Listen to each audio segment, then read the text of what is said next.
Good evening. I'd like to welcome everyone to the Hampstead School Board meeting for Tuesday, October 8th, 2019. Melissa, can you please call the roll? Yes. Jason Giard. Here. Caitlin Parnell. Here. David Smith. Here. Jim Sweeney. Karen Yusenka. Pinkerton Academy Student Liaison, Emma Johnston. Here. Welcome back. And also seated at the board table is Superintendent of Schools, Dr. Earl Metzler. Okay, please stand for the pledge.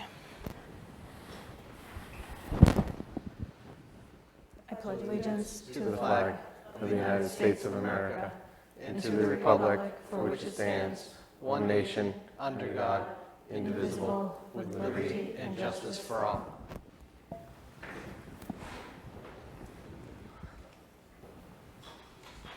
Next, we have approval of minutes. In your packets, you have meeting minutes from September 24th. Take a few minutes to review those, and then I'll have a motion.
I have a motion.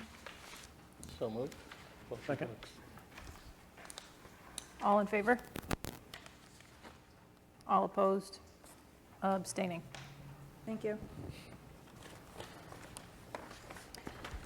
Public comments. Melissa, do we have any public comments this evening? No, Madam Chair, there are none tonight. Okay, thank you. Next, we have administrative reports. Mr. Collins.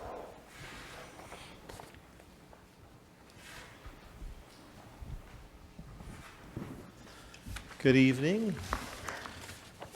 My principal's report, I think I've given it to you in writing. I don't feel like I have a whole lot to add. I just wanted to point to a couple of things here I'd like to just highlight. One of them is, I know at the previous meeting, principals, we were not here that evening. You accepted the donation from the Mothers Club, and the question was asked, is what do we use this for? I gave you the language there that show it's really at the discretion of the principals, and our discretionary piece is to use it as an angel fund. We use it specifically, I would say the vast majority I use it for lunch accounts for families in need. We also use it as well occasionally to put an extra piece of article of clothing, winter coats, stuff like that if we don't have another place to do that. I usually get all sorts of donations throughout the year as far as things, so occasionally we don't have a thing or a particular size of a jacket or something.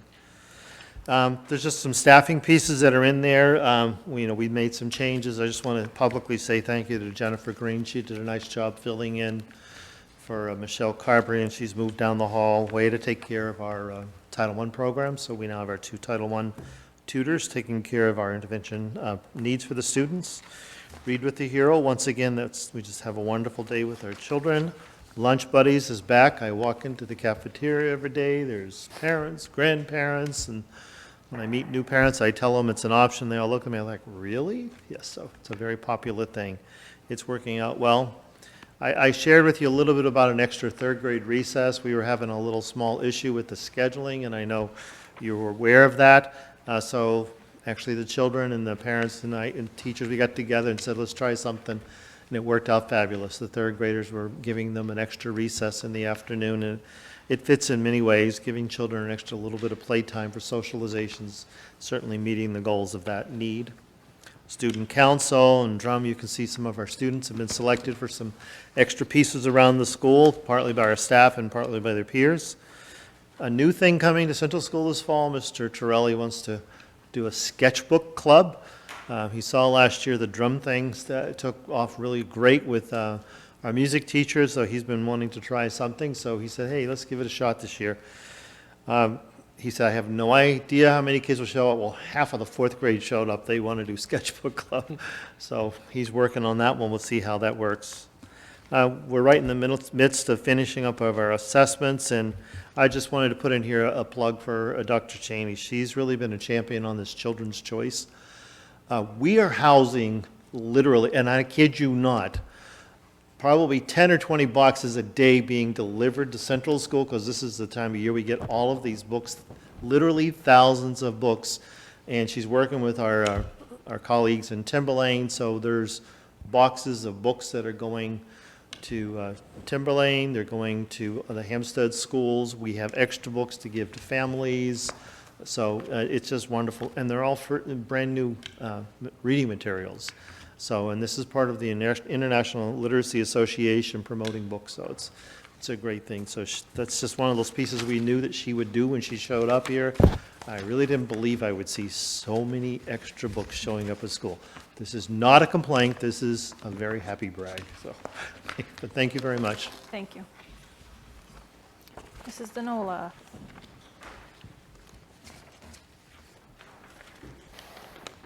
Good evening, everyone. Nice to see you. Things are very busy at the middle school. I'd like to just start off by thanking our media specialists, Diane Connors and Mrs. Hong, for a great book fair. The students and parents enjoyed perusing all the different selections, and Mrs. Hong and Mrs. Connors spent numerous hours guiding students to their interests and celebrating their love of reading. And I know the staff members, we bought many books as well for ourselves and our children and our grandchildren, those of us. So that was really a wonderful event. And I wanted to just piggyback on what Mr. Collins said with regards to the Mothers Club. And we are very gracious for these mothers for their quiet support for our children.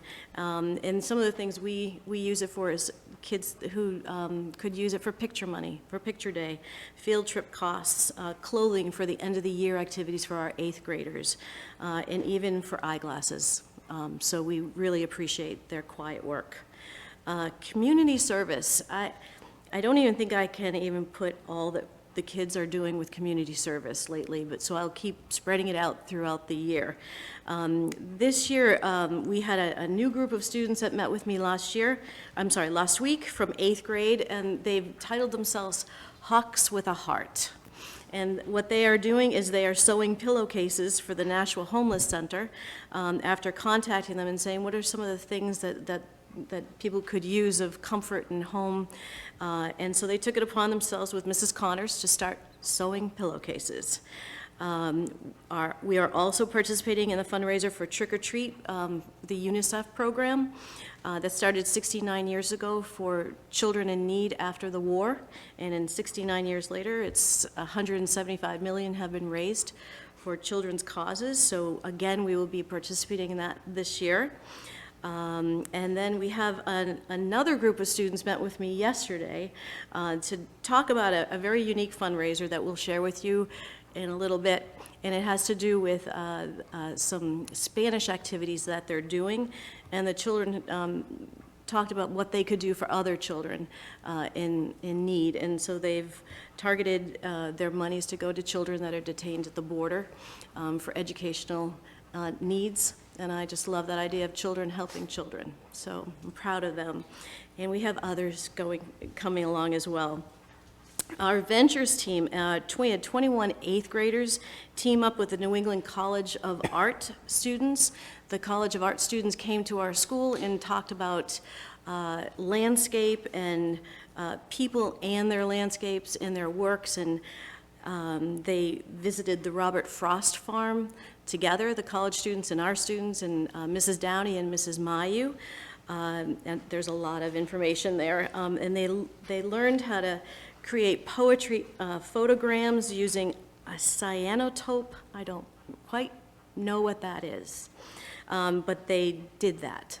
And they spent the full day on this New Hampshire relic. So that was a great experience, and thank you to Mrs. Mayu and Mrs. Downey for bringing this to our students' experiences. Our soccer teams, the boys and girls soccer teams, 36 players went down to Gillette Stadium last Sunday. I want to thank our soccer coaches for putting this together. They saw the Revolution play. For many of these students, it was the first time they'd ever gone to a professional athletic event. It bonded our soccer teams with each other and the experience, and we had a great time with both teams winning their games 4-2 and 2-1 in less than 24 hours later. So, go Hawks. Our school auditions for the Elf, the musical, that will be presented in December, has been finalized. The cast has been selected, and they are practicing every single day after school. So if you come to our school, you'll get a little hearing of what Mr. Fisher and the choreographers and the students are creating for this modern-day classic. Athletic news, our field hockey and boys soccer remain undefeated. They are fearless out there on the field. Our girls soccer team is still playing their hearts out. We have Play for the Cure in 2 days on Thursday. If you have a chance, please come see our teams, all decked out in pink and raising awareness for cancer research. And there'll be all kinds of opportunities to purchase food and articles to support this cause. ABC Assembly, the Anti-Bullying Committee kicked off our Anti-Bullying Week last week. The students had a positive, upbeat assembly starting off the week. And as of today, we have collected over 1,500 items of food for St. Anne's Pantry. It's the largest ever, and we expanded it for people food and dogs and cats and bird food. So St. Anne's is coming, I believe, tomorrow. They needed extra trucks to come get it, so bravo to my Hawks. NJHS, in 2 weeks, Mr. Fisher and Mrs. Howard will come and will be doing a presentation to you about the overnight retreat that they did at Camp Tel Noir. It went very well. They will share with you all the events that they did and what they brought away from it. And there will be 3 students that will also be sharing the experience with you. So I thank Camp Tel Noir for opening their doors to us. It was successful, and you had 20-something 8th graders up at 6 a.m. to see the sunrise. Was pretty impressive. So I'll thank the people that helped us, Mr. Arroyo, Mrs. Benson, Mrs. Joseph, and Mrs. Rubin. They didn't get a lot of sleep, but they came away with a lot of great memories and good connections with students. Today, this is just an add-on. Today, as I told you, it's just been just giving the kids as many opportunities as possible. The New England League of Middle Schools has a leadership summit. This is our first year participating in it. We have many 8th graders who, by virtue of being in 8th grade, have these leadership opportunities. We're trying to grow our leaders at 5th grade, 6th grade, 7th grade, so we chose 25 of our younger students to participate in this regional leadership summit at Southern New Hampshire University. For some of them, it was their first time on a college campus, so it was a lot of wide eyes. They had a fantastic experience. They debriefed when they got back to the school and made some good choices of going forward and how do we build culture and leadership, not just from those that have the loudest voice, but our quiet leaders as well, and give them an opportunity to serve others. So if you would like any update on that from the kids themselves, I'm happy to put that in place. And through the governor's office today, we had a request to have 2 students participate in a sustainability project and competition throughout the year. So we have 2 students that will be participating in that, and it's the governor's wife, Mrs. Sununu, who puts that out, and it's a year-long sustainability event. And share more about that when it comes to fruition. So, any questions? I don't think so. Thank you very much. Okay, you're welcome. Emma, I think you're up. Welcome Yes, back. Thank you. Happy to have you Thank again. I'm very excited to be back. So I wanted to start by talking about my trip to Spain, and although I could go on forever about it, I'll keep it very short. I went with 18 of my peers, and we went to the Basque Country, France, Madrid, and Toledo, and it was just an overall amazing experience where I made like lifelong friends and learned and experienced a new culture. Also over the summer, fall sports tryouts began. These include football, soccer, field hockey, bass fishing, cheer, crew, cross country, golf, volleyball, and unified bowling. These seasons are all underway now. Field hockey is the only undefeated team, and field hockey is led by captains Marley Mayu, Mari Shea, and Sarah Collins, and they are all from Hampstead. Our team is made up of mostly Hampstead players. Pinkerton as a whole also won a MACPAC, which was also a great weekend. The week before MACPAC was Spirit Week, and this year was one of the highest in participation. On Red and White Day, you could hardly find somebody who's not sporting Pinkerton pride. The pep rally concluded the school week and was a huge success. Everyone seemed to enjoy the MCs and performances by sports teams. After the pep rally, students prepared for the football game, and even though we lost, everyone still had fun. The next day was filled with more games, and the homecoming dance ended the week. This was also a huge success. Student council sold out of tickets, and there were great comments all around about the whole week. Also during that week, Pinkerton students hosted German exchange students from Hamelin, Germany. They went to Boston, Concord, Squam Lake, Merrimack, and went apple picking and saw a movie. They also got to experience MACPAC and Spirit Week, which was a great American experience for them. I did not host, but many of my friends did, and I spoke with some of the German students before they left, and none of them wanted to leave. They loved it here too much. The students who hosted will be going to Germany this June. Last week, the class of 2021 were also notified about NHS applications. If students received a GPA of 88.0 or higher, then they were eligible. A letter was sent out to all eligible candidates. Today was the first meeting of the Student Senate. The Student Senate is an old club that is now returned after request. It is a group of representatives from every club at Pinkerton. We will plan to work together to do school-wide events and community service projects as an entire school. Some upcoming events: the play Metamorphoses will be put on by Pinkerton players on October 18th, 19th, and 20th, and on October 26th, the class of 2021 will be having a Taste of the Town, which many of you will remember was a great initiative run by Senora Randall in Hampstead. The class office has received permission to do this event from Senora Randall, and many are excited to see it again, and this is led by my class president, Andy McDonald, who is from Hampstead. That's all I have. Wonderful. Thank you. Yes. Welcome back. Thank you. Great job. Thanks. Just a quick question. I know a lot of people think MACPAC is just a football game. And Yeah. How do you win the, if you just tell people, just for the viewing public, how do you win Yeah. the MACPAC? Because it's Yeah. obviously much more than a football game. Yes, so it starts out with a football game Friday night.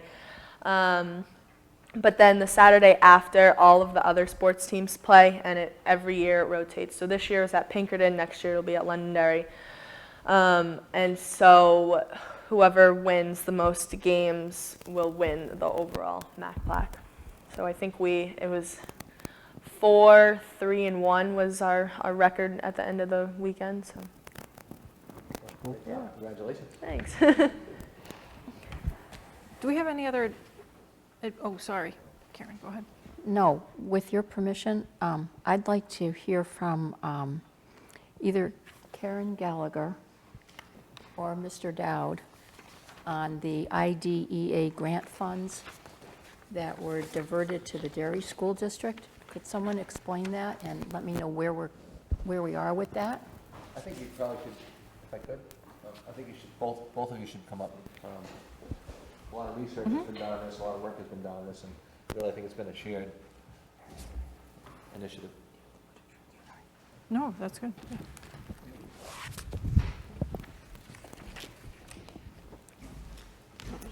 Sure. Good evening, everyone. So just to start, there has been a change at the DOE. They apparently had an audit and were told that they were allocating the funds for IDEA to schools in a way that was not in compliance, and as a result, they had to change that protocol. And what they're doing is they're looking at where the students who are identified, where they are enrolled in school versus the town of residency. So in the past, we always got the funds for the identified students, all of our students, regardless of where they were at school, for us to use those funds, being the LEA, to support their needs and so forth. But this year, they decided, due to this audit, that they were going to change the way that they allocate funds. They were told they had to look at the geographic location of where the kids are at. So we did not get the funds for our Pinkerton students, nor did Derry, Chester, or some other schools. Derry is aware of this, and they agree that this is a miss because it doesn't really make logical sense, because Derry is not responsible for our students.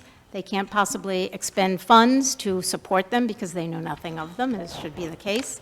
So there's a real disconnect in how that process has gone forth. There was a meeting with the commissioner over the summer. I was able to attend, and a few other districts. It was Chester and Derry. And we expressed our concerns and tried to explain how this really doesn't make sense. Derry is not spending the funds. They are holding on to it, and we are looking for the DOE to figure out a way where they can give the funds back to the districts. Whether or not this is feasible, I'm not sure. That's kind of at the level of the commissioner to look further into that and see what can happen. If it doesn't change, though, that's got a significant impact on the districts that are no longer getting those funds, and that was something that I did not expect when the allocations came out. So it definitely is a concern, and I'm hoping that they're going to look further into this to see if there's a way to reallocate the funds. So the DOE basically sent the money to the wrong town, to Derry. Derry hasn't spent the money yet. Right. I'm not 100% certain that Derry's allowed to spend the money. Okay, so the money's still sitting there. Yeah. So, I know I like to oversimplify things. So they can't, the DOE just can't say, oops, made a mistake. Derry, you haven't spent it, give it back. Now I'm going to give it to the towns that should have had it to begin with. It's not that simple. It should be. It should be, yeah. It is. Yeah. I mean, it's clear that the funds went to these other towns, from the other towns to Derry, and Derry can't spend those funds because they have nothing to do with our students. Right. So it's a real quandary as to how to resolve this. I don't know, and I couldn't explain what the cause of this is. My perspective is that perhaps, well, there is language in certain of the IDA provisions that suggests that schools would be allocated, school districts would be allocated funds for the students that are part of their district for which they're the LEA, and in some cases, private schools as well, if the private schools fall within their geographic borders. Perhaps that funding would be used to support efforts in the private school for different special education-related expenditures that somehow may fall on that local district. And when you look at how the Derry School District is classified, they're classified as a Derry Cooperative School District by DOE. And it sounds to me perhaps like the DOE was under the impression that the Derry Cooperative School District was responsible for Pinkerton. I believe Karen had had some experiences with the DOE perhaps where they had indicated that they felt that the IDEA funds should go to Pinkerton or to Derry, let's say to Derry, because Derry would be responsible for the special education costs of the Hampstead School District students. I said, I'm fine, we're going to update the agreement as soon as we can. I don't think Derry's going to go along with that. But I think it was a misperception, perhaps by the DOE, perhaps, and that rolled into an audit, and now there's been an audit finding suggesting that those funds that were allocated to us based on our student population were should have all along been allocated to Derry. And if Pinkerton were perhaps a part of a cooperative school district for which Derry was that LEA, perhaps that'd be true. The problem that we're having is that the IDEA funds should be used to benefit students of the LEA for which they should have been allocated. And I'm not sure that Pinkerton supports or utilizes federal funds. No, they don't. They don't receive Right, federal federal funds. funds, and Yeah, I'm not it's sure the they. sending districts. I'm not sure they're qualified to use them. No, and they can't, They can't. because it's in Derry's hands. Is this the number, the 157,821? That we were That's- supposed to be allocated, That's- to Hampstead? That is allocated to Hampstead, and you can Yes. see that last year the amount was 334,000. Yeah. That was a bump year. We received some additional funding, 42,000 extra, 42,000 extra, so we're still down, I'd say approximately 135,000 as a ballpark figure. minimum. So that's what we're That- trying to recoup? Yes, Okay. So the 157,000 is what we did receive, correct. and that difference of about 130-ish is what this year went to the Derry district? Correct. Okay. Yeah. I also will show you one more document from the Department of Ed website.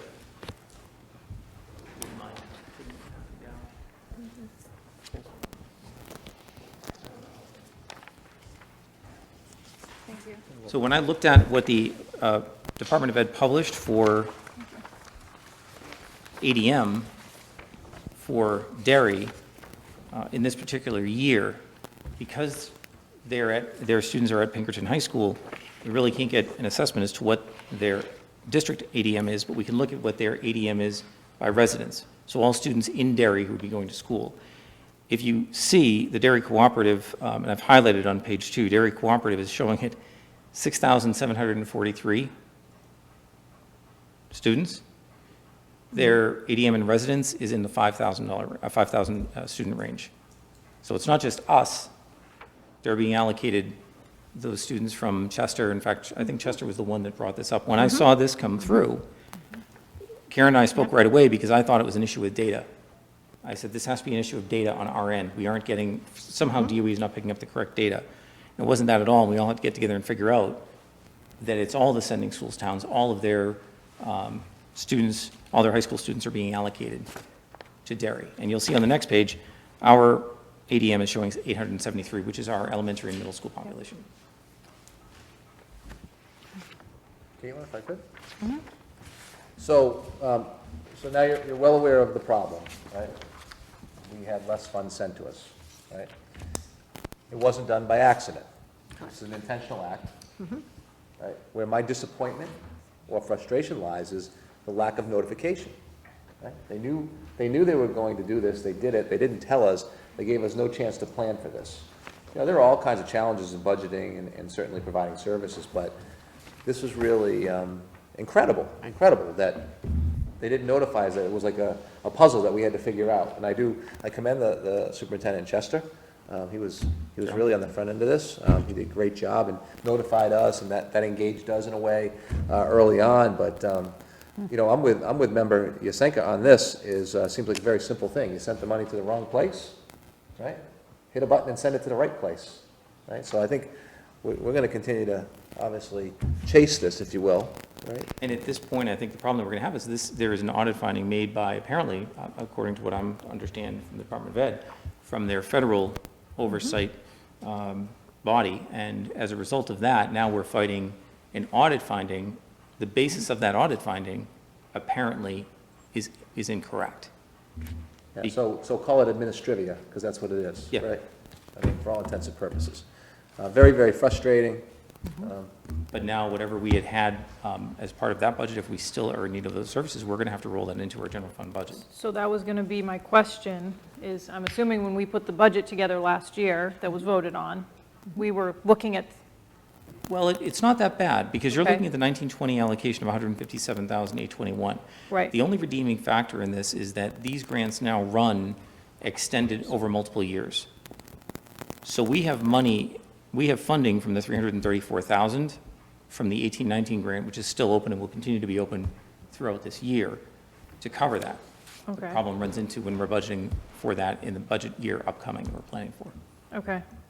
This might also be a good opportunity, and if Ms. Gallagher, if you don't mind, occasionally you'll hear like, oh, they're always looking for money, they don't even spend the money that you have. Maybe quickly, just a really quick, how we can end up with grant money that doesn't go expended in a particular year. Right, Well, I guess I can just go back to, it was probably a year ago, I think, where we had paraeducators, positions posted, and we were unable to fulfill them. Sometimes we have something that's in place for staff professional development, and so you have to put these activities in advance and take care of it all, and then it gets canceled at the last minute. So there are certain things of that nature that make it challenging to then quickly make a change and, put in a different activity. So just for the people listening about grant money, obviously, there are specific things that can be spent on, and then if you can't spend it on those specific things, you can't spend it. It's not just money there to use for whatever you want, right? I mean, Well, obviously. there's certain guidelines. Yeah. Well, and those guidelines have increased Yep. to the extent that the Department of Ed in some cases has requested that we include specific positions and Yes. specific people who are in those positions. So if that person leaves, Yep. we're not paying them. We have to go and amend the grant, which takes time. Right. And then we have a gap in Yep. in filling that position until we know that it's Right. going to be funded. And they sometimes want to know very specifically, what is the salary going to be, or an hourly rate if it's a paraeducator? Well, if you haven't hired the person yet and you're posting, you can't really put that information in there. So they're giving us a bit of pushback on those types of activities, which is making that more challenging. So oversimplifying, so you can imagine a small district like Hampstead, there's some money, multiply that across the state, there's a lot of money that goes unspent, not because districts aren't trying to spend it, it's because they can't spend it, because the strings attached have made it impossible. This was, we did talk about this, I think, last spring maybe, because there was a big Yep. piece that came out that said there was like $11 million not spent by school districts. And That was and last year. Mrs. Gallagher explained that very well to us last year about why Hampstead had this amount. So thank you, I appreciate you keeping us updated on that. Sorry for revisiting it, Oh, yeah, I still no. feel the same. Yeah. I have a question, though. What part does our contract play? We have a contract with Pinkerton that clearly spells out their obligation to us in regard to special ed programs and services. So isn't our contract a piece that would help get the DOE to understand that this is the contract we have, and that would take precedent over any agreement that the DOE had? Well, I think the DOE, if I'm understanding, thinks that Pinkerton's part of, or at least somebody there thinks that Pinkerton is actually part of Derry. We had multiple discussions at Well, I they're think just that's wrong. Right. the DOE, and their point of view was that Pinkerton is a private school. There is no school board, but a board of trustees, and it's a private school in Derry. So geographically, the money for the identified students at Pinkerton should go to Derry. That was the logic. And it makes no sense, because clearly Derry has nothing to do with the other sending towns. Right. But yet it came as a surprise that they weren't paying our special education costs. So, and I think that if they had they must have read the agreement. I don't know, well, we all clearly articulated the frustration and explained the LEA responsibilities, and that with the money going to Derry, they can't spend money on anybody else other than their Derry students, yet they have the allocation of these different districts. So we need That's to frustrating, figure because out a way to correct it. It's not a matter of perspective, it's a matter of fact. It is what it is, Yeah. right? And the difficulty is now they have to go back and somehow explain that the basis of their audit finding was incorrect. So I guess my question is there anything that the board can do to facilitate this? I think being aware and letting it be known that this issue is out there, and if we have anyone at the state level who is interested in these things, it would be very interesting to, to see if this stands the way that it is, or if the if there's a finding that, in fact, it should be allocated the way that it always had been allocated, which was, to our district. Now, we can't use those funds necessarily where Pinkerton has our students, but we end up using and doing programs perhaps to support the efforts. We're still responsible for those students at Pinkerton. So, Well, I think It's the right all the towns share the concern. So we may share in the next step. That's what I was wondering, can the boards do something to come together and present an argument to the DOE? I guess that's up to us if we want to do that. I'll be with the other sending towns later this week, and we'll certainly make sure this gets addressed. Thank you, just Thank you keep so us much. updated. so while we're both here, and another, and another issue of just great news, the Medicaid rules have changed. I think Karen can fill you in a little bit on those. There is no budgetary impact directly on us, where with IDEA, we would use that to fund positions that we may now have to move to the general fund. With Medicaid, that's a reimbursement. So it's really more of a revenue issue. Correct. So previously, a lot of the therapists that we have are able to order and recommend services for students. That's typically done at an IEP meeting, and if the family has Medicaid, they're asked to fill out information, and we just send it to the company that we work with for Medicaid to Schools, MSB. And if students have Medicaid, we are able to get 50% reimbursement for the total of services, so it defrays the cost for the taxpayers. This has been in place for a very long time, the Medicaid to Schools program, and as of August 29th, there was an emergency rule that was created. And what it said is that we are no longer going to have the therapists, for the most part, they fall under a title called a practitioner of the healing arts. So several, like a speech pathologist, a physical therapist, they're considered a practitioner of the healing arts. And they could order and recommend services for students, and then if the student had Medicaid, we would get 50% reimbursement for the total services for the school year. So with this emergency rule, they've now restricted it, so the only people who can provide an order and recommendation for services include a physician assistant, or a practicing registered nurse. So no school personnel that actually provide direct services. This does not have an impact on the budget to the extent that it doesn't show up on the Right. expenditure side, but it is something that I can no longer budget on the revenue side. Right. And you can see that in some years it's been 100,000, and last year we had a little bit of a drop off, and this year we've received 22,000, largely trailing from last year. This is more for, as an FYI to the community and to you all, that this is, and this is not unique to our district and has nothing to do with Terry.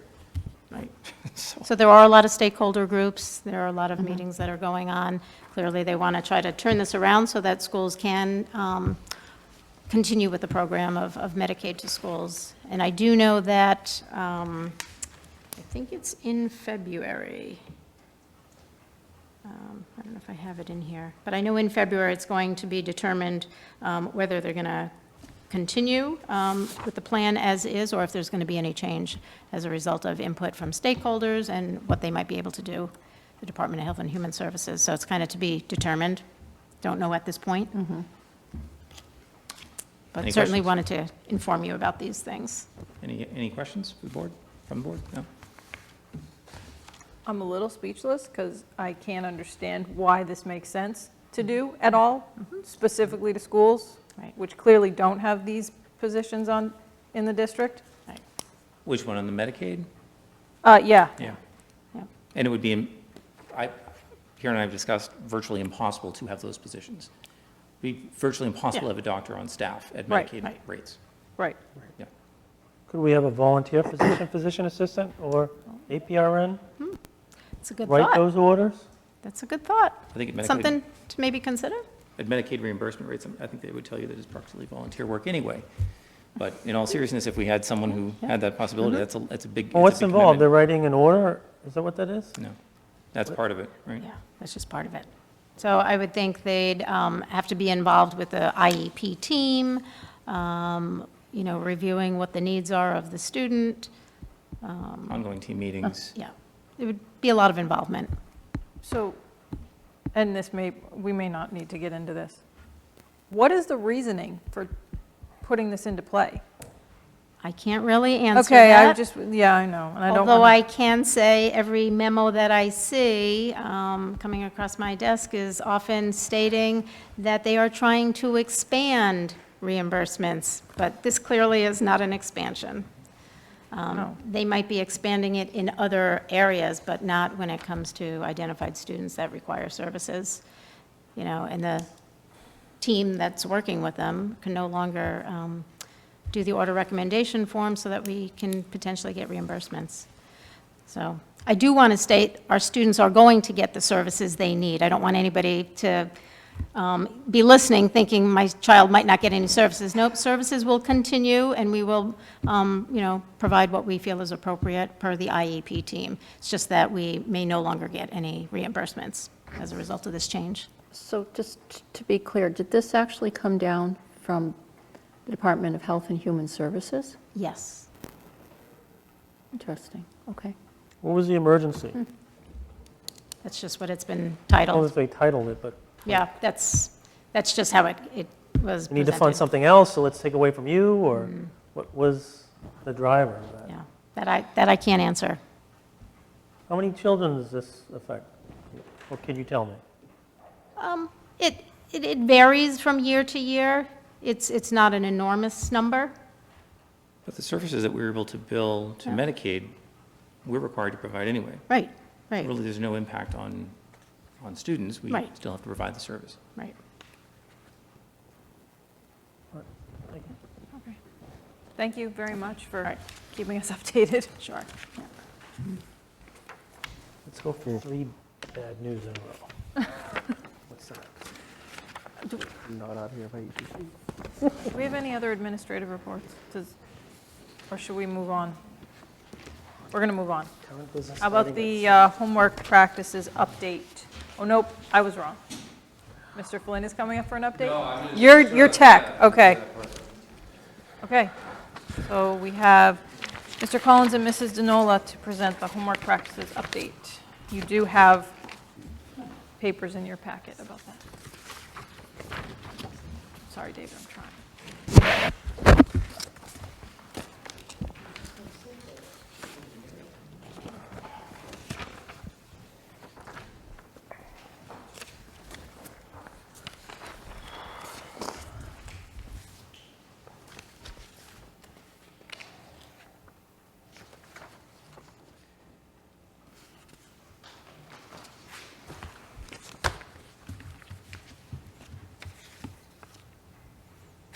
Okay, here we are.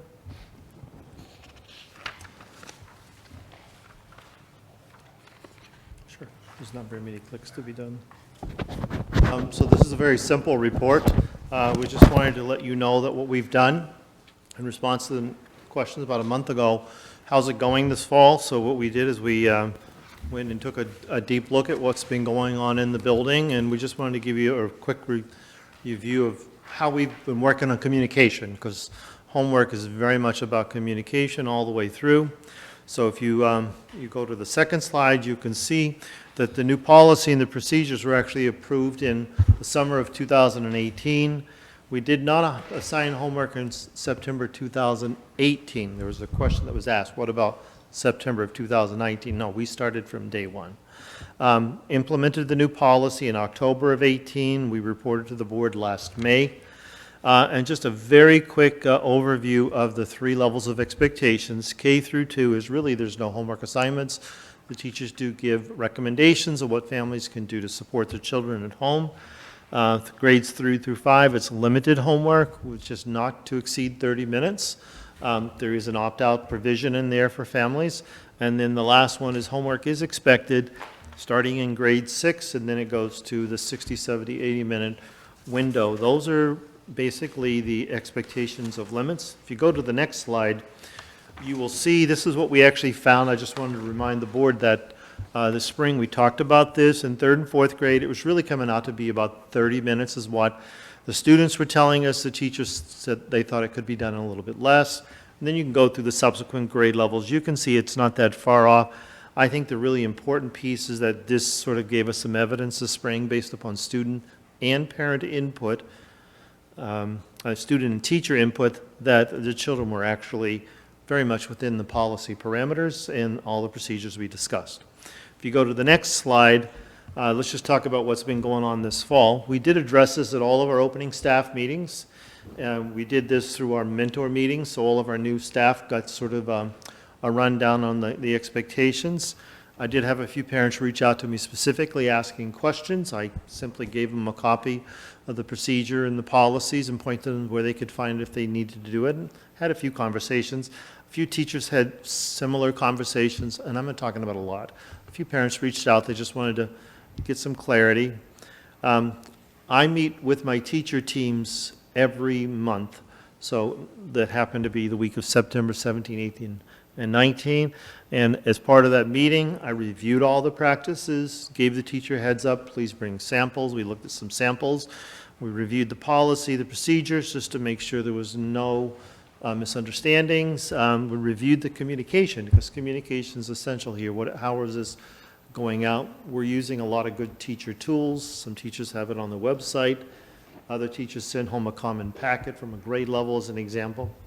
So they gave me some of the examples of assignments. It's clearly, part of that concept of meaningful, purposeful, and communicated with families.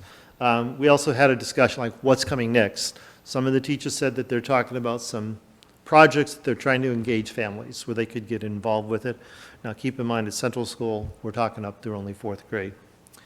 And then if you look at my last slide, this is kind of what I found.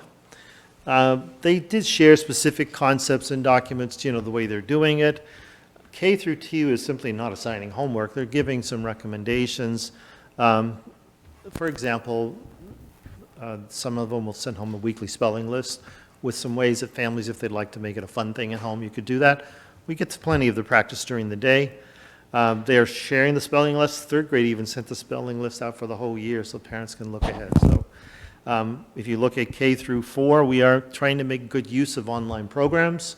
And I like to point out that these online programs have a back end where teachers can look at that. I mean, I can even pull it up and see, if a kid's using it a lot to get an idea of usage levels. Teachers can actually go in and set levels. So if you got a kid that's using reflex math as an example, that's really a high-end math student, they can put those challenging pieces in there. But I want to point out, these are not homework programs. These are programs we use during the day, which children can access outside of their school day. I can look at the usage. Some kids will sit there and play with it for a few minutes in the morning before school, after school. These are products designed for children, so they're fun. So they're designed to capture the interest of a 7, 8, 9, 10-year-old. We use another program, Lexia, highly researched piece, which is also very targeted for students that we're trying to give some specific support and some learning, learning of reading. It's part of that Orton Gillingham philosophical piece. There are some individualized homework assignments teachers shared with me that's really specific to a couple of kids that might be useful for something that's going on with that child that may work for them. And the Unified Arts team said they're not part of the homework conversation. So I feel very comfortable standing here and saying that my team is working really hard to stay with where we are.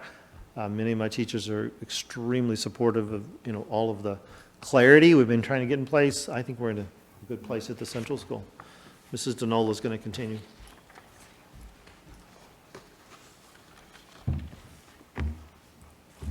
Thank you. Our homework policy was shared with the new staff during mentoring. Many of the things I'm going to say are redundant of Mr. Collins, so we make sure we are aligned as a district. Our teachers were reminded at the first faculty meeting what the policy is and the procedures. Parents were notified about the procedures in our September newsletter and during open house. Administration and the grade level teams, we meet regularly to discuss and look at the quality and the quantity of homework expectations and make any adjustments that need to be made. Grade 5 took it upon themselves to create a universal site that have all of the teachers' homework assignments there for ease for parents and for students to find out what is expected. At the grade 5 level, it's mainly reading is probably 20 minutes a night, it's recommended, and a few math problems. The teachers report that students are completing their homework assignments. In summary, teachers are following the policy, parents have been notified, students are aware of their responsibilities and managing it well. I have not received any opt-out requests at this. What are you doing? Still talking. Got it. Parents are encouraged to communicate and with our teachers if they have any concerns or questions. We are absolutely open to whatever is going on in families and what time allows. We should have done our homework. Okay, go on. I got it. Principles, the conclusions. The teachers' current practices align with our policy and procedures, and they are communicating regularly with parents and with students. Any questions? Questions? Mr. Sweeney? I know this is on Dillard's thing, but does Unified Arts give homework in middle school? They don't assign homework per se. And you already said no, right? Yeah.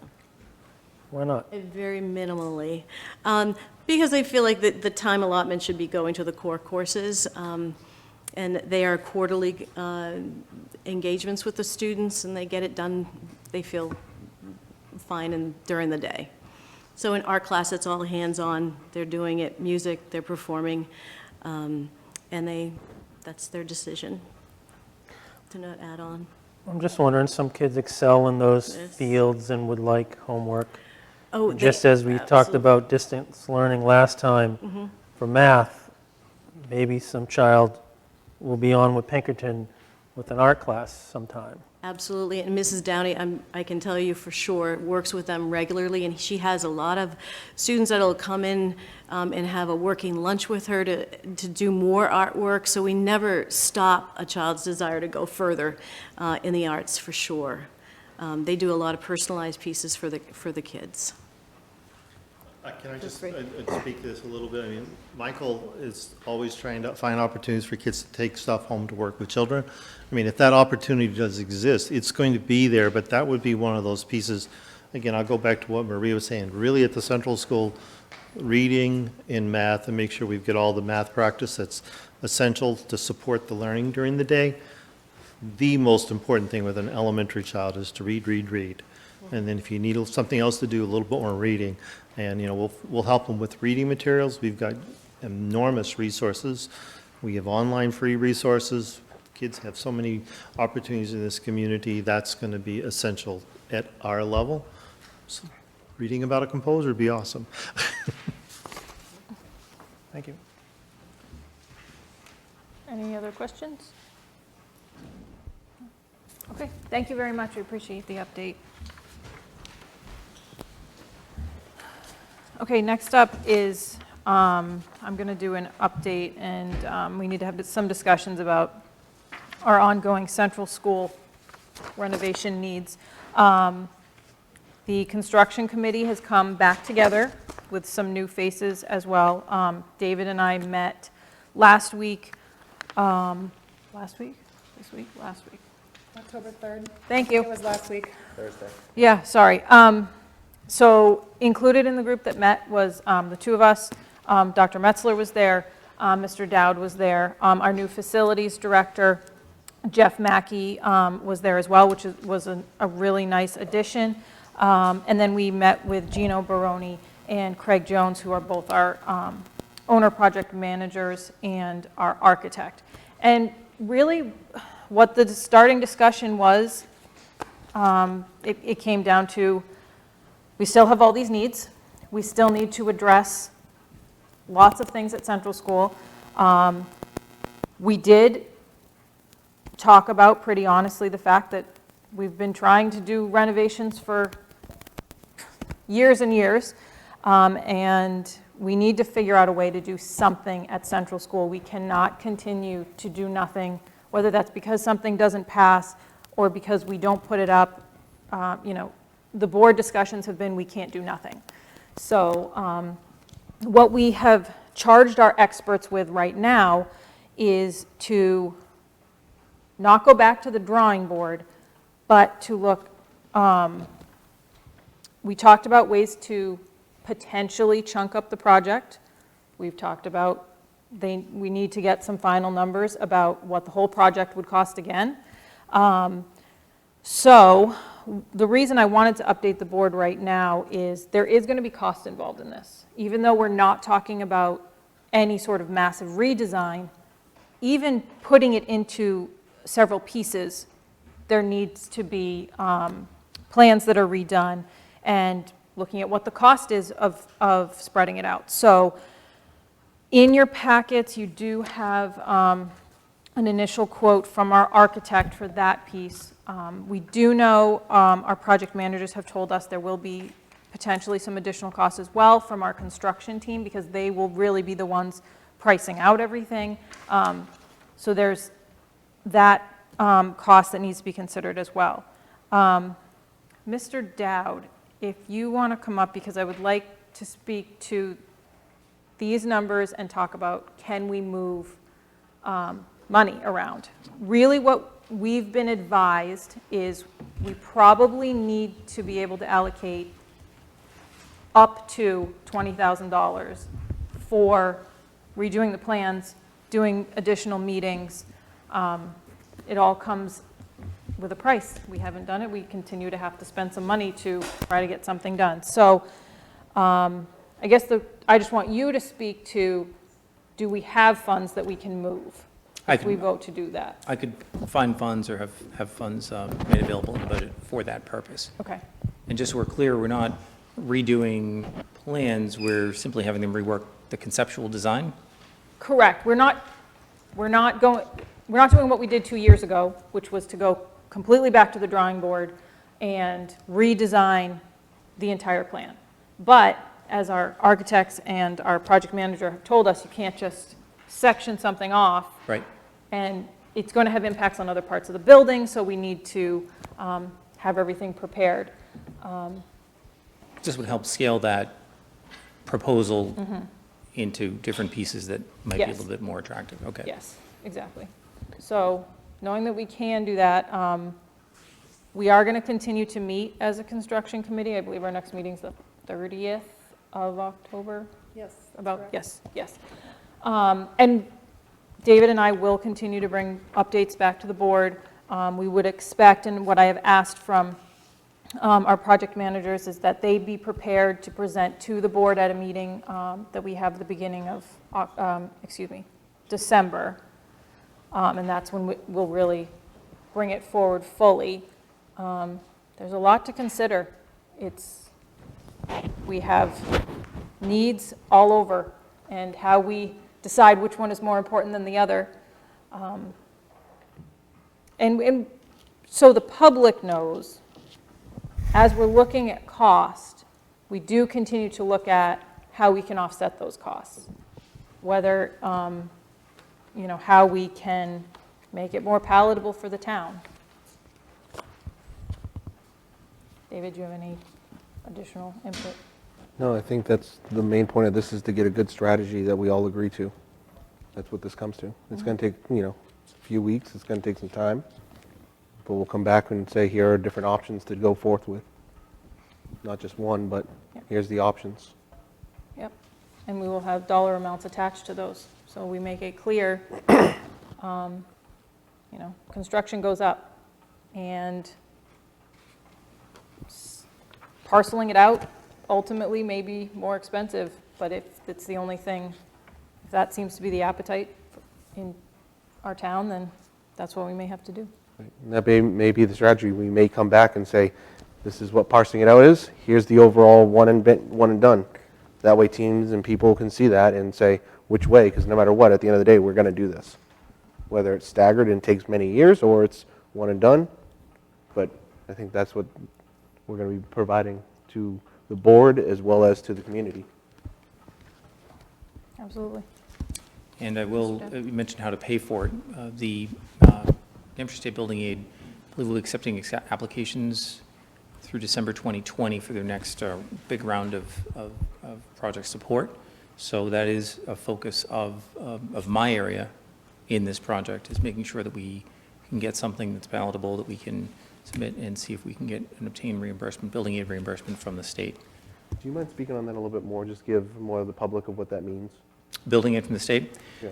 So the building aid, first of all, we're in a community where we'd be eligible to receive 35% reimbursement on a project. That reimbursement rate is based on a number of factors, unlikely to change significantly. And that's just the nature of the town that we're in, or the community that we're in. Building aid applications will be accepted through December 31st, 2020.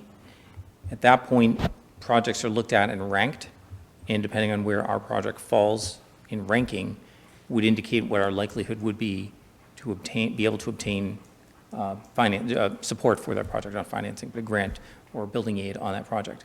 Building aid years ago, 20 years ago, I believe, that was probably the last round of it, was committed on a let's say, 20-year basis if you were obtaining a bond. So you would receive a portion of that every year for 20 years. The department has moved away from that, and they're looking now to do I don't want to say one and done financing, but even if you were obtaining a bond, you would receive the money partially upon project commencement, and then on the remainder upon project completion. When that happens, that obviously reduces your overall cost, but it also helps the department keep their expenditures more in the short term, so they're not having 20-year commitments. The availability of funding for building aid is coming up because a lot of those 20-year commitments they've already made are expiring. So we're seeing a drop-off in their commitments to funding. So we wouldn't necessarily have a firm obligation, but if we have a plan, we have the ability to fund it, and if the voters vote for a project, whether it's a smaller project or a larger project, we're in pretty good shape if we can execute on it. Even if we don't get a great ranking on that list, a lot of times what happens is projects will end up on the list and not be able to be completed for whatever reason. Maybe they don't get voter approval, funding isn't there from the town, whatever it is, or from the school district, whatever it is. I think we'd be in a good position to obtain funding once we get on that list, and we may be more likely to utilize that funding because we would have the wherewithal if it was voted and passed by the town to get it done, whereas other municipalities, there may be some school districts that are on the list but just can't make the project happen. So we would bypass them if it was unviable Okay. for them. Does anybody have any questions, either for Mr. Dowd or for us sitting on that committee or anything? You look like you have a question. Do you have a question? Oh, I got things to say, but they're not questions, they're statements. But same for some other time. Okay. With that in mind, I would like to have a motion, someone help me with the wording here, to allocate funds up to 20,000? I don't, Transfer. fund transfer? Yep. Okay, so can I have a motion to approve a fund transfer up to $20,000 for the purpose of, Do you prefer not to exceed? Sure. not to exceed? Yeah, that'd be fine. Okay, Melissa, not to exceed $20,000 for the purpose of architectural and construction services Sure. for the central school project? I know that you, So moved. Thanks. Would you like that read back? Yes, please, in case Mr. Dowd has an input on us changing it. so you have a motion and you're probably waiting on a second. Yes, but Melissa's going to read it back first. I don't know if I heard you saying you may have said from accounts as the business administrator sees appropriate. Please add that in. From Didn't know if I missed accounts, that. the Well, business you didn't- administrator. You didn't hear her say that. No, I I did didn't, definitely. okay, I didn't know. This if is I why hear I it. look at them and say, what do I need to say? Oh. I don't know, I'm not the expert. This is why we need experts. Right. This is why we pay experts.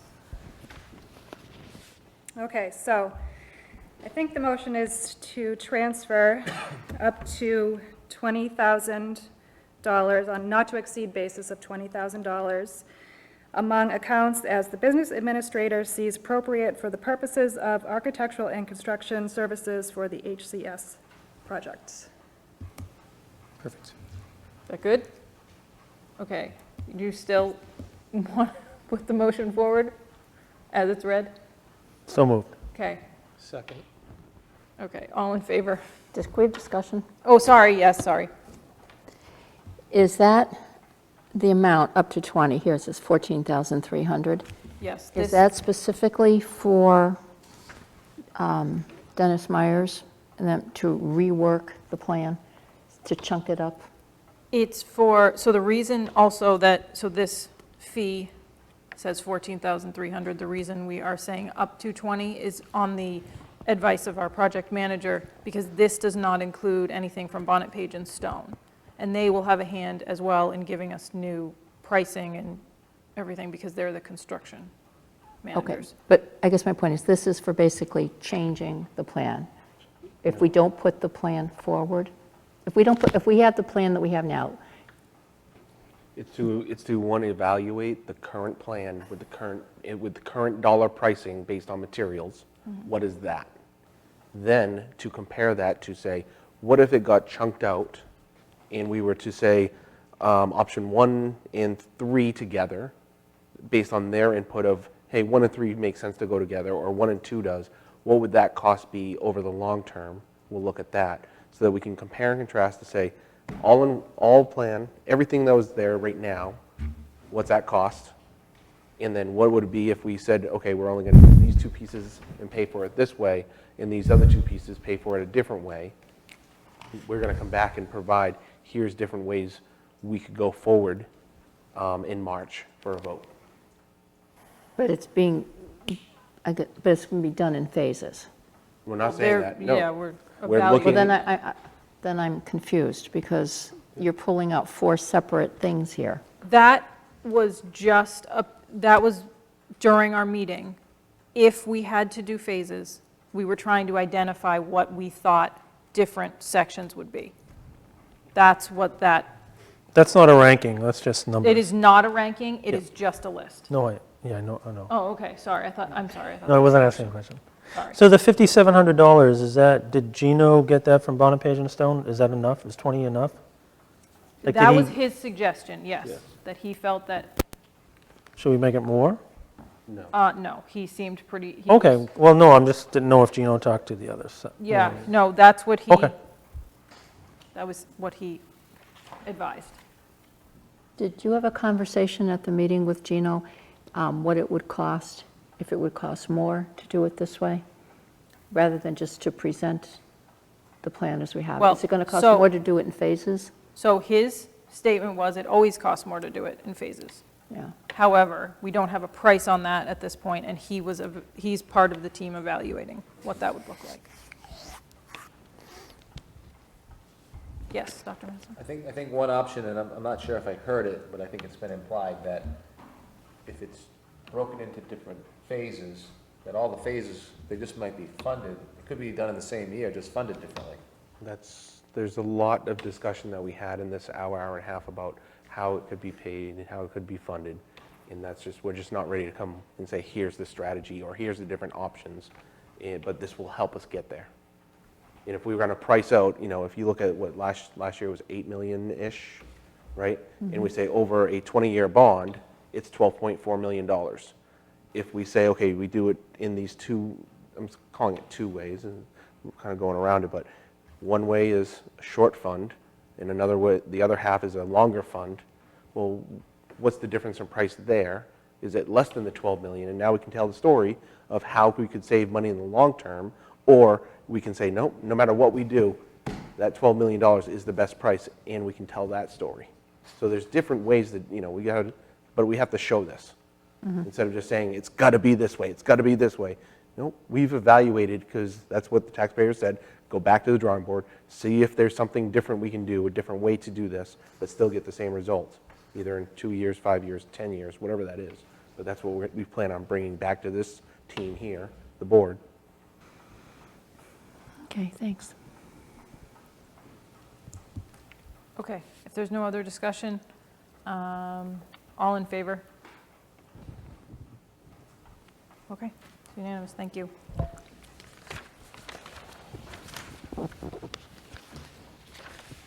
Okay, well, you're up there anyways. Budget discussion. So before I forget, I do have one request for board policy, any budget transfers. Well, the amount that I'm looking for is $52,041. We'll go to the board for approval. The nature of my request is that we have a BCBA position which is proving difficult to fill, and there's been a contractor opportunity. What that means is that it stays within the special education functional line. I just need to move that money from salaries to the 330 object code, which is more on the services side. So Karen is here if you have any questions on it, specifically to the extent that she can discuss. I certainly have looked at the situation, and based on our need and inability to fill the position, this seems like a reasonable option. So I'm looking for board consideration of that request to transfer $52,000 from the 1,200-112 account to the 1,200-330 account. Do I have a motion? And then we can discuss. I'll make that motion. A second? Second. Any discussion or questions for Mr. Dowd or Mrs. Gallagher? I don't. Okay. All in favor? Thank you. Thank you. Thank you. So budget update. So we've been working with administration and department owners to finalize, well, not finalize, but review their budget and budget requests. We have budget meetings that are coming up, I believe tomorrow, if I'm not mistaken, with a few more of our departments.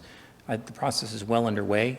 I believe all of our departments have given good consideration to the budgetary needs for the year upcoming.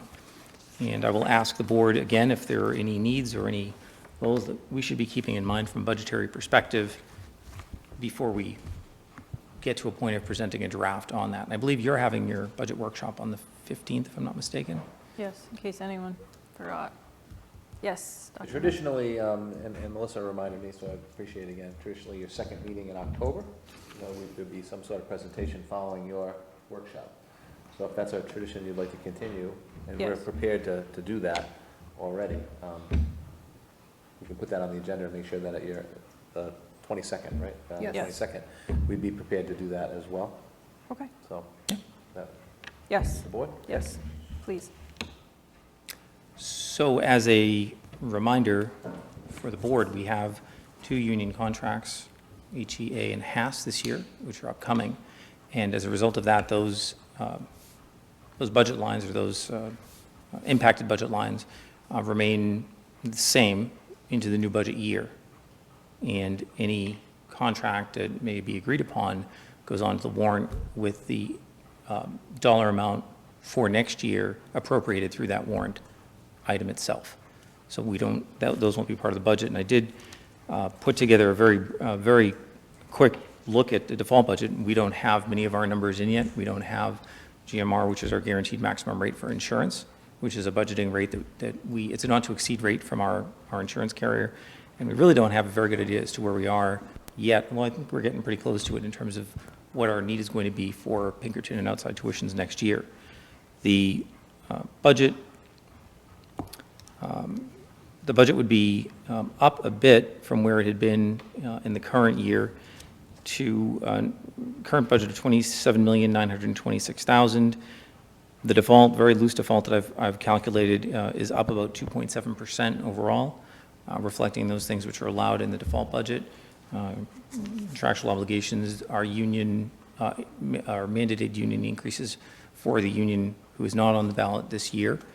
So that should give you an idea. It's about $28,679,000. That's not a final number. It's very subject to verification and of certainty the assumptions that I've made, including the guaranteed maximum rate, certainty as to our Pinkerton enrollments, et cetera.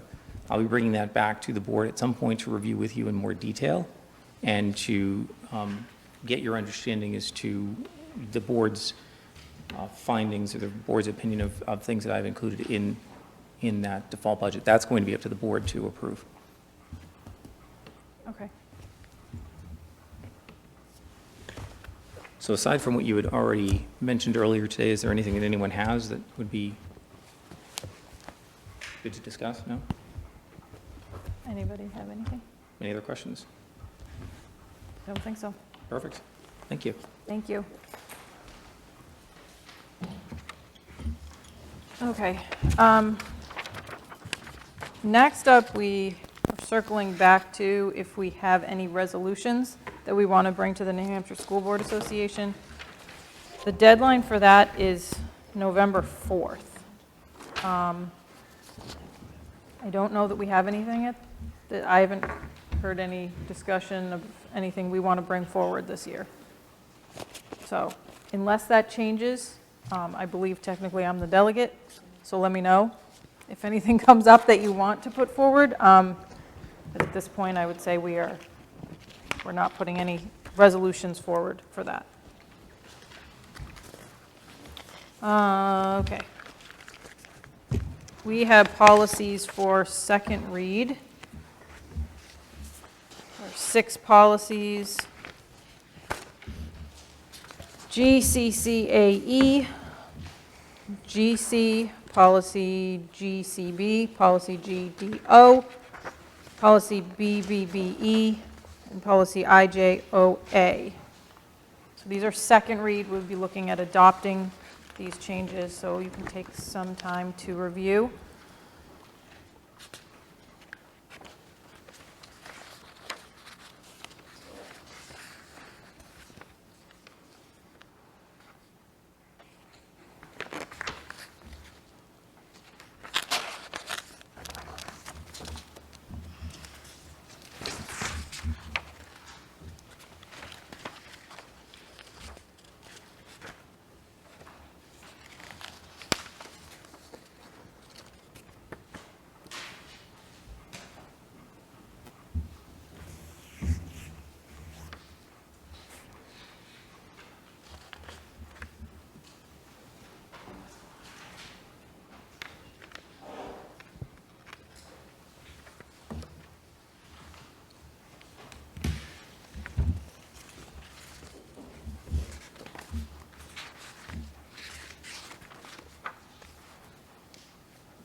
People are ready. If I can have a motion to approve to accept the policies on second read. So moved. Have a second? Second. Any discussion? All in favor? Okay, thank you. Thank you. Okay, board comments and correspondence. Got anything? I'll start with David. Attended the games for the middle school soccer, the girls soccer team yesterday and today. Look forward to the playoffs. Starts next Friday, the coach said, as well as a dance they're going to be doing on Thursday, I'm hearing. So I'll be attending that as well. So it'll be a fun time with sports. Wonderful. I'm all set. Thank you. Okay. I attended the construction committee meeting. I think that's about it. Don't forget Timberland. Oh, SAU. Oh, yeah, we went to an SAU meeting. Next. Yeah. Yeah, we were all there. No discussion about that? Maybe later. I went to, I went to Lunch Buddies over at Central School, and that's always a treat. Kids love it. I like it because I get to sit there and hear what's going on in 4th grade and in kindergarten. No, 1st grade, sorry. Sorry, 1st grade and 4th grade. So that was great. And then also I had an opportunity to walk through middle school with Mrs. Denola. And I have to say, whenever I go over there, I just love the atmosphere. I really do. I love the atmosphere. I love the culture. I love the fact that the kids are really enjoying their day. I like the freedom that they have. It's just a very energetic and warm place where I think the kids know that they belong there and they feel good there. So kudos for making that culture the way you do. Okay. Moving on to consent agenda. Personnel report, Dr. Mills? So we have a brief personnel report. A resignation of professional staff, Nicole Gutman. She's a special education teacher at our middle school. That is effective November 8th. If you'd like more discuss that further. I am prepared to go into non-public under 91A3 Section C, if necessary. Chair. Unless any other board members want to do that. I think we're all set. Thank you. Okay, thank you. Okay, back to, Oh, do we need to accept that? oh yeah, well, we do the whole, Yeah, we can do the whole. why don't you do this separately? Why don't you do it Yep, separately? that's fine. Yeah, Yep. a motion to accept the resignation. Yep, Go ahead. okay. Can I have a motion to accept the resignation that we have in front of us? So moved. Second? Second. All in favor? Great, thank you. Thank you. Okay, superintendent's report? Yep. Okay, great. Well, again, welcome back, Emma. Very happy to have you. I'd also like to, echo Mrs. Yusenka's comments about the climate really in both of our buildings. The work, Mr. Flynn with the principals and certainly those lead teachers that you selected, or we selected in terms of curriculum, professional development, and mentoring. I really think the climate is just, they're in a really good place. And, so also like to commend the students. They're winning a lot of awards, and there's certainly a lot of games and representing Hampstead in the way that they always have, but the climate and culture seems to be thriving. The Construction Renovation Committee meeting, October 3rd, we met and we discussed that, and so Caitlin went into detail about that. Our next meeting, again, it's on a Wednesday, not a Thursday, it'll be October 30th. All right, so we'll be coming back with more information. On my calendar. In your packets, you have they're in the packets, right, Pinkerton numbers? I actually neglected to put them in their packets. I have them in your packet, though. Excellent. Well, you will be getting, we have them, the Pinkerton enrollment numbers, so we'll give you those later this evening or early tomorrow morning. October 15th, that's our budget work session. That's in the middle school library at 7 p.m. Department heads and principals will meet with their respective board liaisons to review budget details. We'll be able to provide enrollments, anticipated drivers for cost. Board members can identify questions that may need follow-up, and so we're looking forward to that. And as we indicated earlier, then at our next meeting on October 22nd, we should have a pretty detailed presentation, high level, to continue our budget discussions moving forward. The 2021 school department budget presentation PowerPoint that we talked about, that again will be on October 22nd. That will focus on budget drivers, challenges, goals, enrollment data, and other major budget changes. Presentation is approximately 15 minutes long, followed by a segment for questions, comments, and requests for more information. So again, I think that'll be a good process for us into late October, getting ready for the rest of our budget season. The Pinkerton contract that I indicated would be going to the Board of Trustees at Pinkerton on the 26th, several days after our last meeting. That has been approved and confirmed. I'll be with Dr. Powers again later this week. We have a couple issues. I think we'll look at that grant issue that we talked about earlier with descending towns, and certainly if you have any other issues that you'd like me to bring up with the headmaster at Pinkerton, please email me those. That's an opportunity for us to bring agenda items. We have an opportunity, much like you, to have board comments and an opportunity to have a little give and take with the other sending towns in addition to the headmaster. And I have to, again, Dr. Powers has been outstanding in terms of providing information to the sending towns. We try to get to that to you and certainly to the rest of the community as quickly as possible, but he's been great, so I'd like to thank him publicly. As you know, October 10th, that's Thursday this week, the Board of Education will review the SAU withdrawal. Did not know if that was appropriate for any discussion tonight, or if that was something that you wanted to discuss anymore. And again, on our back burner, in the future, Mr. Flynn will be coming in and talking about our behavior management goals and some of those things that we've worked on in the building. So we're looking forward to that. Similar to the homework, we'll report out on that. Okay. And I believe that is my report. So thank you. I don't know if you had any questions at all. Nope, I'll just add, I will be attending the hearing at the Board of Education on Thursday. I believe Mrs. Yusenka will be as well. Obviously, if any other board members want to attend, you are welcome to. It's in Concord at the Board of Education. The meeting starts at 9 a.m. I believe we're First. pretty early on the agenda, so we'll also have our legal representation there we'll be talking about. Or I honestly, I don't know, but I don't know how this goes, but he'll be there to speak. Dean Eggert will be there to speak on our behalf if needed. And I apologize in advance, I can't buy, locate, try, locate, you know, that's our sending You're a little towns. busy. Our sending towns to Pinkerton, you know, a big goal is to be a stronger liaison for the Hampstead community at Pinkerton. So those we don't have those quarterly meetings, you know, and they don't schedule them around me. So I had already committed to that, so I will not be at the withdrawal meeting. They run at the exact same time. No problem. Does anyone have any other business? Okay. I am going to, Can we make a motion to accept the consent agenda as presented? oh, right, sorry. I just made that motion. Is there a Yes, second? okay. Is there a second? Second. All in favor? Thank you. Okay.